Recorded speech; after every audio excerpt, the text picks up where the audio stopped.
네, 여러분 안녕하세요. 문 선생입니다. 오늘은 이제 요즘 한국은행이 금리를 올리면서 부동산 투자자들의 이제 심금을 좀 올리고 있는데 이 기조가 어떻게 이어질지 그리고 우리 투자자들은 앞으로 금리가 어떻게 반등하게 될 건지 이런 분위기 반전이 일어날지에 대해서 함께 좀 살펴보도록 하겠습니다.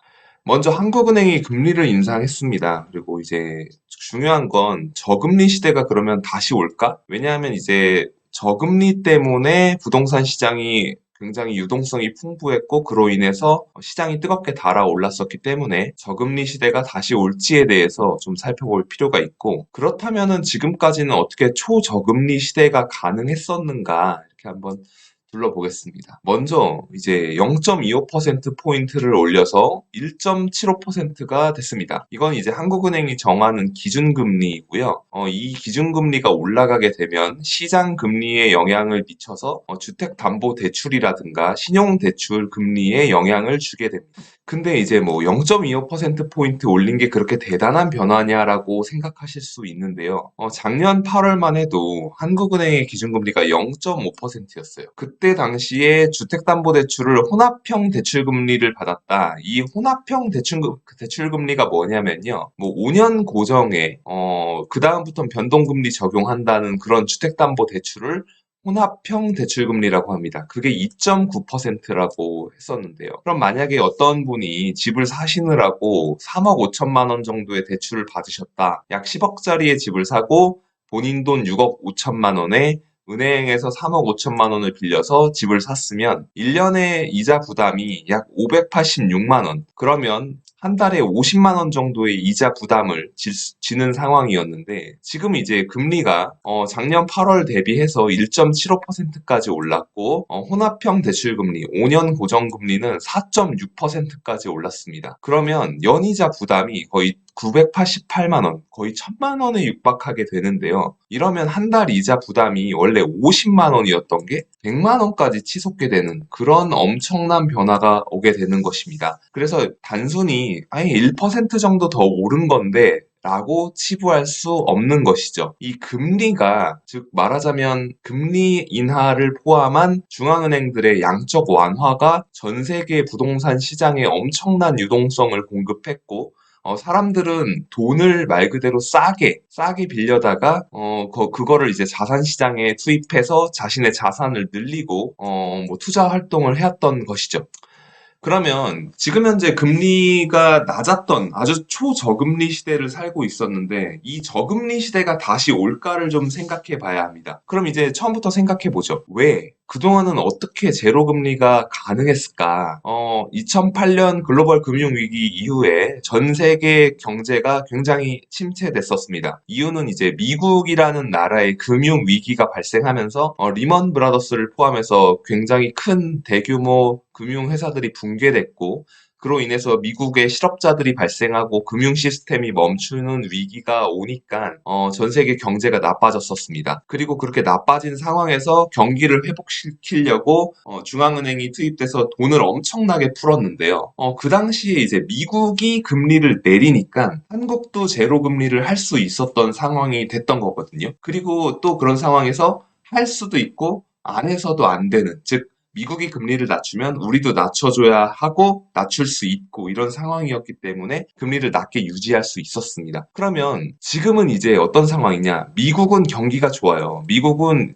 일자리가 굉장히 증가하고 있고 그 상황에서 인플레이션이 있기 때문에 금리를 올리려고 하고 있습니다. 계속 실제로 올리고 있죠. 이런 상황에서 미국 돈이 달러가 원화보다 더 귀한 시대에 이런 상황에서 한국 돈이 그 이자마저 안 쳐주면은 예를 들어서 우리가 투자자라고 생각할 때 미국은 2%의 이자를 주는데 한국은 0.5%를 준다라고 할 때 어떤 사람이 한국에 투자를 하겠습니까? 다 미국으로 갈 수밖에 없는 거죠. 왜냐하면은 미국의 달러는 안전하면서도 가치가 있는데 미국의 은행에서는 이자도 한국보다 더 잘 쳐준다고 하면 당연히 미국이 금리를 올리는 상황에서 달러를 선호할 수밖에 없고, 그러면 달러는 강해지게 되고 원화 가치는 하락하게 됩니다. 원화 가치가 하락하게 되면 한국에 투자했던 자금들이 더 많이 빠져나가면서 한국의 경제가 어려워지고, 즉 우리나라 내부에서 돈이 빠져나간다는 거는 한국 안에서의 유동성도 감소한다는 걸 의미하기 때문에 이런 상황에서는 한국도 금리를 미국과 맞춰서 올려줄 수밖에 없는 상황이 되는 것이겠죠. 그러면 어떻게 2008년부터 15년 동안이나 초저금리가 가능했냐? 뭐 0%를 넘어서 제로금리, 마이너스 금리까지 갔었거든요. 그 이유는 경제를 아무리 살리려고 해도 계속 불황이었습니다. 2008년 미국의 금융위기 이후에 한국을 포함해서 전 세계의 경제, 주요 국가들이 충격을 받아서 마이너스 성장을 했고, 그 이후에 이제 회복하지 못하고 골골골거리면서 골골백세라고 이제 거의 뭐 15년가량을 전 세계가 골골대면서 함께 왔습니다. 그리고 두 번째로는 물가가 쌌습니다. 인플레이션이 일어나지 않았어요. 왜?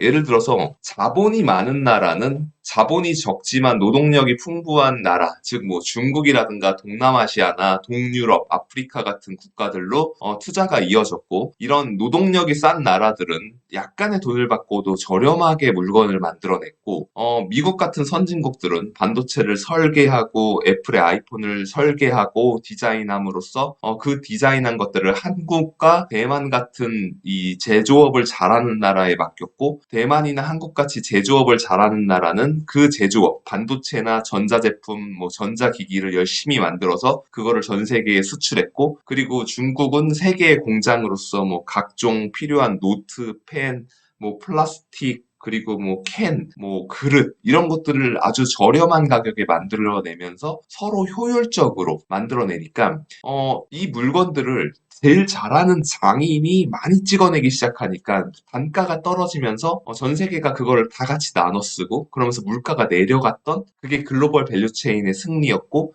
그걸로 인해서 초저금리를 함에도 불구하고 인플레이션은 일어나지 않고 경제가 돌아갈 수 있었던 겁니다. 그런데 지금 아시다시피 2016년 트럼프의 당선 이후에 영국도 브렉시트를 했고요. 그 즈음에. 그리고 그 이후에 이제 트럼프가 보호무역주의를 하면서 중국과 무역 장벽을 세우고 무역 전쟁을 벌였고요. 그리고 그 다음에는 우크라이나가 러시아와 전쟁을 하는 그런 일들도 벌어졌고, 뭐 그 대만과 중국 간의 갈등도 굉장히 크게 일어나고, 뭐 이런 일들이 굉장히 벌어졌습니다. 그러니까 더 이상 물가를 지속적으로 낮게 유지할 수 있게 됐던 글로벌 밸류체인, 지구촌이 하나의 마을처럼 자 장인들이 만들어서 싸게 서로 물건을 주고받고 사고 팔고 했던 시대가 지나가서 물가는 좀 올라가기 시작했고, 반면에 이제 중앙은행은 돈을 너무 많이 풀어놨기 때문에 인플레이션이 폭발적으로 일어나면서 서민 경제에 악영향을 미치게 된 거죠. 지금 생각해 보시면 많은 분들이 지금 투자하느라 굉장히 어려움을 겪고 계시겠지만, 이런 부동산 투자나 뭐 주식 투자에 관심이 없으신 분들이 세상에는 더 많이 있습니다. 한국의 인구가 5천만 명이면 지금 주식 투자를 하고 있는 분들은 1,600만 명 정도라고 해요. 그러면 나머지 3,400만 명인 분들은 아직까지 주식 투자를 안 하고 계신다는 거고, 그리고 뭐 부동산 투자를 안 하시는 분들도 더 많겠죠. 근데 이분들의 삶에 물가 인상으로 인해서 실질적인 소득이 감소하는 그런 현상이 나타나고, 이분들의 경제, 민생이 어려워지게 되면 정부나 중앙은행 입장에서는 투자자들은 여유가 있기 때문에 투자를 한 것이고 이분들은 알아서 생존하라고 좀 뒤로 좀 밀어둘 수 있지만, 실제 정말 경제적으로 괴로움을 겪고 계신 분들을 위해야 하기 때문에 인플레이션을 잡기 위해서 긴축적인 재정 정책과 금리 인상을 동반할 수밖에 없습니다. 그러면 이런 상황에서 금리는 계속해서 오를 수밖에 없고요. 언제가 되면 금리가 마침내 벽을 치고 더 이상 오르지 못하느냐? 이 경제, 우리의 민생 경제가 더 이상 올라가는 금리를 감당하지 못하는 그 시점. 그래서 자산 시장이 붕괴되어야 되고요. 경기가 금리 인상으로 인해서 유동성이 감소하면서, 예를 들어서 금리가 오르게 되면 과거에 뭐 부동산으로 아파트를 사시고 그 다음에 그 매수하신 아파트에 들어가 살기 위해 인테리어하고 가구 바꾸고 이사하고 부동산 중개인 사장님들한테 부동산 중개 수수료 내고 국가에 세금 내고 했던 그런 경제를 엄청나게 돌리는 것들. 그리고 어떤 사람 같은 경우는 뭐 건물을 사서 풀 인테리어를 해서 공사를 벌리고 어떤 기업들은 저금리에 돈을 조달해다가 설비를 투자하고 무슨 온라인 커머스 회사를 차려가지고 새벽 배송을 하고 이럴 거란 말이죠. 근데 금리가 너무 오르다 보면 자금 조달이 어려워지니까 사업가, 투자자들이 돈을 조달하기 어려워지고 그런 상황에서 실물 경제로 뻗어나가는 돈의 양이 줄어들게 되면 경기가 침체가 올 것입니다. 그 즈음에 중앙은행이 금리를 내려줘도 주가나 부동산 시장이 바로 반등하기 어려울 만큼 자산 시장이 붕괴되어 있는 상태면 중앙은행은 과감하게 코로나19 때처럼 자신이 플레이어로 뛰어들어서 금리를 낮추고 양적 완화를 통해서 시중에 자금을 공급하려고 될 것입니다. 그때까지 가야 되기 때문에 투자하신 분들은 마음고생을 굉장히 오래 해야 할 것 같습니다. 제 생각에는 이제 뭐 V자 반등을 해서 우리가 샀던 주식 가격을 금방 회복하는 거는 굉장히 요원한 일이 된 것 같고 정말 최소 2년에서 3년 이상을 기다려야 이 자산 시장에서 좀 다시 완화적인 통화 장세를 볼 수 있지 않을까. 그때쯤 투자자들이 좀 마음 놓고 다시 돈을 은행에서 빌려다가 투자할 수 있는 시기가 올 수 있지 않을까. 이런 생각을 해보았습니다. 네, 오늘 이제 다 같이 금리 인상에 따른 투자자들이 언제까지 이 금리 인상을 견뎌야 되고 주식시장은 언제까지 무너질 것 같은지 부동산 시장도 어디까지 영향을 받을 것 같은지 좀 살펴봤는데요. 일단 금리 인상 그리고 중앙은행 이런 존재들이 우리가 투자를 하다 보면 좀 다소 어떻게 나쁘게 말하면 건방져질 수가 있습니다. 우리가 투자를 잘해서 우리가 머리가 좋아서 공부를 많이 해서 발빠르게 움직였기 때문에 돈을 벌었다고 생각할 수는 있지만 사실은 미국의 연준이 돈을 엄청나게 풀어준 그 대가로 투자자들이 굉장히 유동성 장세에서 성과를 거둘 수 있었던 거라고 생각을 하고 있고요. 이 부동산 그러니까 시장이든 주식 시장이든 투자를 하시는 분들은 중앙은행의 금리 정책을 가볍게 보시거나 좀 이렇게 너무 쉽게 여기지 않고 신중하게 받아들이고 접근했으면 좋겠다는 생각이 듭니다. 저 또한 마찬가지로요. 네, 그래도 다 같이 힘내시고 주식시장은 이 금리를 견뎌내면서 다시금 복권될 것이라고 저는 생각하고 있습니다. 좋은 기업에 한해서요. 네, 오늘 영상 시청해 주셔서 감사하고요. 영상 도움 되셨다면 구독과 좋아요 부탁드리겠습니다. 오늘도 시청해 주셔서 고맙습니다.